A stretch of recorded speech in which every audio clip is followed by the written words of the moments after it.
নারায়ণগঞ্জ, ময়মনসিংহ ও টাঙ্গাইল থেকে মহাসড়কের ঈদ যাত্রার প্রস্তুতি সম্পর্কে জানাতে যুক্ত হচ্ছেন আমাদের সহকর্মীরা বিল্লাল হোসাইন, ইলিয়াস আহমেদ এবং অভিজিৎ ঘোষ।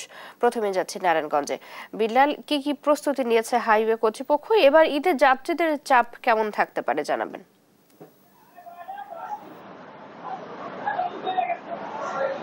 চৈতি, আপনি জানেন যে ঢাকা, চট্টগ্রাম এবং সিলেট মহাসড়ক হয়ে প্রতি বছর ঈদে যারা রাজধানী ছেড়ে যায় সেই মানুষের চাপ কিন্তু এক সপ্তাহ আগে থেকেই শুরু হয় এবং ইতিমধ্যেই কিন্তু এই ঢাকা, চট্টগ্রাম এবং সিলেট মহাসড়কে মানুষ কিন্তু বাড়ি ফেরার উদ্দেশ্যে রওনা হচ্ছেন এবং মানুষ যাতে আসলে নির্বিঘ্নে বাড়ি ফিরতে পারে সেজন্যই হাইওয়ে পুলিশের পক্ষ থেকে তারা মূলত এই মহাসড়কের বিভিন্ন পয়েন্টে পয়েন্টে অতিরিক্ত পুলিশ মোতায়েন করেছেন এবং তাদের এই পুলিশি কার্যক্রম কিন্তু চলমান রেখেছে। আমরা ঢাকা, চট্টগ্রাম মহাসড়কের সিন্দেল এলাকা থেকে এই মুহূর্তে একটু দেখাতে চাই যে পুলিশের সদস্যদের এই মহাসড়কে যাতে কোনো যানবাহনগুলো দীর্ঘ সময় থেমে থাকতে না পারে সেজন্যই মূলত তাদের তৎপরতা এবং এই মহাসড়কটি মূলত বিভিন্ন জায়গাতে ইউটার্ন থাকার কারণে গত কয়েক বছর ধরে আসলে নারায়ণগঞ্জের অংশে যে 30 কিলোমিটার রয়েছে অর্থাৎ সাইনবোর্ড থেকে মেঘনা টোল প্লাজা পর্যন্ত এখানে আমরা যানজট দেখিনি। এবার কি ধরনের আয়োজন রয়েছে হাইওয়ে পুলিশের পক্ষ থেকে জানবো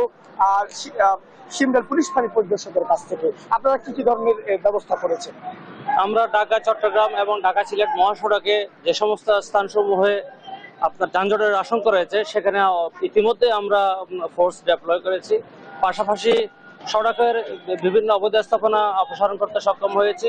যে কোনো ধরনের অপ্রীতিকর ঘটনা এড়াতে হাইওয়ে পুলিশ সর্বোচ্চ সতর্ক অবস্থা রয়েছে, পাশাপাশি জেলা পুলিশও আছে। চৈতি, শুনছিলেন যে পুলিশের পক্ষ থেকে তাদের যে এই ঈদ যাত্রায় সার্বিক যে প্রস্তুতি সেটি তারা সম্পূর্ণ করেছেন। তবে যেটি আশঙ্কা করা হচ্ছে ঢাকা, চট্টগ্রাম মহাসড়কে ফাঁকা থাকলেও ঢাকা সিলেট মহাসড়কে এবার দুর্ভোগের অনেকটা সংখ্যা রয়েছে, কারণ এই সড়কটি মূলত 2 লেনে যানবাহনগুলো চলাচল করে এবং 4 লেনের পাশে নির্মাণ কাজ সেটি কিন্তু এখনো শেষ হয়নি এবং এই 2 লেনের যে যানবাহনগুলো চলাচল তার সঙ্গে অনেক ছোট ছোট 3 চাকার যানবাহন চলাচলের কারণে মূলত এই সড়কটিতে একটি ভোগান্তির আশঙ্কা কিন্তু রয়েছে।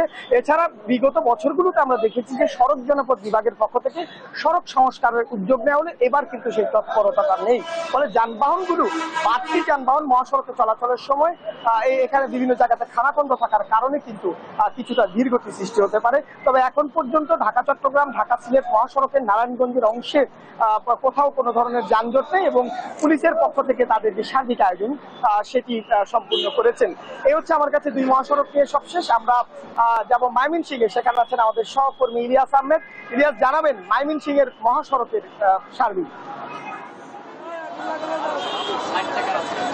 ঢাকা ময়মনসিংহ মহাসড়কে 15টি পয়েন্টে এবছর যানজটের আশঙ্কা করছেন প্রশাসন, অর্থাৎ সেই লক্ষ্যে কিন্তু তারা তাদের যে প্রস্তুতি সেটি কিন্তু নিয়ে রেখেছেন। অর্থাৎ তারা বলছেন যে ঈদে গরমুখী মানুষের যাত্রা নির্বিঘ্ন করতে কিন্তু তাদের যে সর্বোচ্চ প্রস্তুতি অন্যান্য বছরের নেই এবছরও কিন্তু তারা নিয়েছেন। যেহেতু লম্বা ছুটি রয়েছে এবছর ঈদে, সেই লক্ষ্যে কিন্তু একেবারেই মহাসড়কে মানুষের চাপ বেশি বাড়বে, সেই লক্ষ্যে কিন্তু যানবাহনের চাপও বাড়ার সংখ্যা কিন্তু রয়েছে। সেই লক্ষ্যে দীর্ঘ যানজট ভোগান্তির একটি যে সংখ্যা প্রতি বছরেই তাকে এবছরও কিন্তু সেই সংখ্যা আশঙ্কা করছেন প্রশাসন এবং সেই লক্ষ্যে তারা ঢাকা ময়মনসিংহ মহাসড়কের অন্তত 15টি পয়েন্টে কিন্তু বিশেষ নজরদারি তারা রেখেছেন। অর্থাৎ সেই জায়গাগুলোতে কিন্তু তারা অবৈধ স্থাপনা উচ্ছেদের পাশাপাশি ভাসমান যে দোকান রয়েছে সেই দোকানগুলো উচ্ছেদে উদ্যোগ নিয়েছেন এবং এছাড়াও যে ঢাকা ময়মনসিংহ মহাসড়কের পাশে বিভিন্ন কলকারখানার গাড়ি যে দাঁড় করানো হয় সেই গাড়িগুলো সরানোর ব্যবস্থাও কিন্তু তারা বলছেন। অর্থাৎ এই 15টি পয়েন্টের মধ্যে আমি একটি পয়েন্টে দাঁড়িয়ে আছি, সেটি হচ্ছে ময়মনসিংহ নগরীর পাটগুদাম ব্রিজ মোড়ে।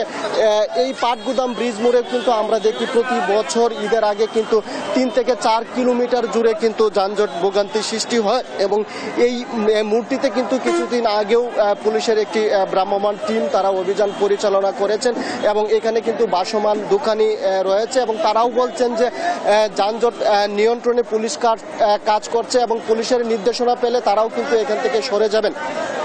অর্থাৎ সেই বিষয়টি বলছিলেন। আমরা এখানকার যে চালক রয়েছে অর্থাৎ এখানে নেত্রকোনা এবং শেরপুরের গাড়িগুলো কিন্তু রাস্তার দুপাশে দাঁড় করানো হয় এবং প্রতিবারে এই রাস্তার দুপাশে গাড়িগুলো দাঁড় করানোর কারণে কিন্তু আমরা দেখি যে যানজট ভোগান্তি অনেকটাই সৃষ্টি হয়। এতে করে মানুষের চলাচল বিঘ্নিত হয় এবং মানুষ কিন্তু পায়ে হেঁটেও কিন্তু গন্তব্যে পৌঁছাতে পারে না, এমন একটি অবস্থা সৃষ্টি হয়। অর্থাৎ প্রতি বছরেই দীর্ঘ যানজটে কিন্তু 4 থেকে 5 কিলোমিটার কিন্তু দীর্ঘ যানজট হয় এবং সেই লক্ষ্যে প্রশাসন বলছেন যে এবছর কিন্তু এই মূলটির চারপাশে যে অবৈধ স্থাপনা রয়েছে এবং বাসমান যে দোকান রয়েছে সেটি কিন্তু তারা অচিরেই উচ্ছেদ করবেন, সেই বিষয়টি বলছিলেন এবং এখানে যেন গাড়ি দাঁড় না করাতে পারে সেই ব্যবস্থাও কিন্তু তারা করবেন বলে আমাদেরকে জানিয়েছেন। অর্থাৎ বলা যায় ঢাকা ময়মনসিংহ মহাসড়কে কিন্তু প্রশাসনের পক্ষ থেকে যানজট নিয়ন্ত্রণে কিন্তু তারা পর্যাপ্ত ব্যবস্থা করছেন, সেটি আমাদেরকে জানানো হয়েছে। এই ছিল আমার কাছে ময়মনসিংহ থেকে যানজট নিয়ে সর্বশেষ। আমরা এই ঈদে গরমুখী মানুষের যানজট ভোগান্তি নিয়ে জানতে এখন চলে যাব টাঙ্গাইলে। সেখান থেকে যুক্ত হবেন আমাদের সহকর্মী অভিজিৎ ঘোষ। জি ইলিয়াস, আপনি যেমনটি বলছিলেন ময়মনসিংহ থেকে আমি রয়েছি ঢাকা টাঙ্গাইল যমুনা সেতু মহাসড়কের এলেঙ্গা বাস স্ট্যান্ড এলাকায় এবং এই বাস স্ট্যান্ডের এলাকায় দেখতে পেরেছি যে ঈদের আর একদিন বাকি থাকলেও আজ থেকে ঘরমুখী মানুষের চাপ রয়েছে, পাশাপাশি পরিবহনের চাপও রয়েছে। তবে এই মহাসড়কটিতে যে অবৈধ পার্কিং রয়েছে সেই অবৈধ পার্কিংয়ের বিরুদ্ধে জেলা পুলিশ এখনও কার্যকরী উদ্যোগ নিচ্ছে না। তবে যদিও আমরা এখানে দেখেছি পুলিশ থাকলেও এই যে পার্কিং এর বিষয়ে তাদের কোনো উদ্যোগ নেই। পাশাপাশি এই মহাসড়কটিতে এই সকাল থেকেই যানবাহনের চাপ বেড়েছে। গত 24 ঘন্টায় যমুনা সেতুতে প্রায় 22,000-এর অধিক গাড়ি পারাপার হয়েছে, এর থেকে টোল আদায় হয়েছে 2,08,00,000-এর অধিক।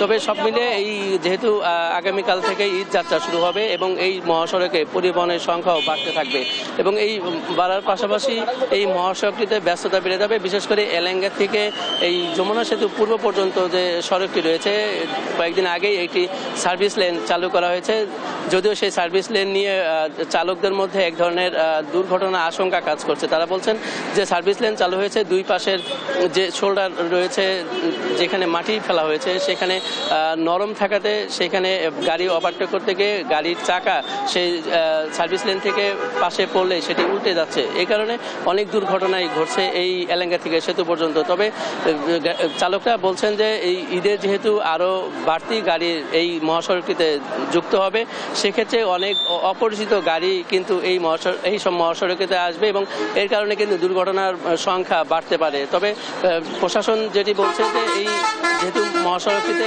গাড়ির সংখ্যা বাড়বে, পাশাপাশি এই মহাসড়কটিতে যে আইন শৃঙ্খলা বাহিনীর সদস্য প্রায় 7 থেকে 750 পুলিশ মোতায়েন থাকবে এই মহাসড়কটিতে যানজট নিরসনে। এছাড়া এই মহাসড়কটিতে যে কোনো দুর্ঘটনা এড়াতে তারা কাজ করবেন বলে এমনটি জানিয়েছে। তবে সর্বশেষ এই মহাসড়কের অবস্থা জানতে আমি যোগাযোগ করেছিলাম জেলা পুলিশ সুপারের সাথে, বারবার যোগাযোগ করলেও তিনি ফোন ধরেননি, যে কারণে তাদের যে অবস্থান সেটি জানা যায়নি। তবে টাঙ্গাইলের এই যে মহাসড়কটি রয়েছে এটি উত্তরবঙ্গের 22 জেলার সাথে কানেক্টিভিটি এবং 22 জেলার গাড়ি এই মহাসড়কটিতে প্রবেশ করে এবং এইখান থেকে যাতায়াত করে। তো টাঙ্গাইলের এই মহাসড়ক থেকে সর্বশেষ জানাচ্ছিলাম তথ্য। চৈতি। অভিজিৎ, ধন্যবাদ আপনাকে। নারায়ণগঞ্জ, ময়মনসিংহ, টাঙ্গাইল থেকে মহাসড়কের ঈদ যাত্রার প্রস্তুতি নিয়ে জানাচ্ছিলেন আমাদের সহকর্মীরা।